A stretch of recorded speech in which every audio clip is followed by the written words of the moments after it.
రామచంద్రమూర్తికి జరపబడినటువంటి పట్టాభిషేకంలో మకుటధారణ సర్గ చదవాలి. అందరూ కూర్చుని వినాలి. పట్టాభిషేక సర్గ ప్రారంభ శ్లోకంలో వాల్మీకి మహర్షి చెప్పినది ఏమిటో తెలుసా? వృద్ధుడైన వశిష్ఠుడు సీతాసహితుడైన రామచంద్రమూర్తిని సింహాసనముపై కూర్చుండబెట్టే.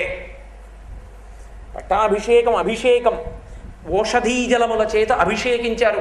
ఆ మహర్షులందరూ వచ్చి బంగారు పాత్రలలో ఉన్నటువంటి ఓషధీ రసములతో అభిషేకం చేశారు. ఈ లోకంలో ఆవాహన చేయబడినటువంటి జలములు కానీ లేదా ముందుగా తీసుకొచ్చి దాచి పట్టాభిషేకంలో వాడిన నదీ జలాలు కానీ వాడబడకుండా రేపు పట్టాభిషేకం అంటే ఇవాళ రాత్రి 4 సముద్రముల యొక్క జలములు 500 నదుల జలములు తేబడి అభిషేకము చేయబడినటువంటి పట్టాభిషేకమును పొందిన ఏకైక ప్రభువు శ్రీరామచంద్ర ప్రభు.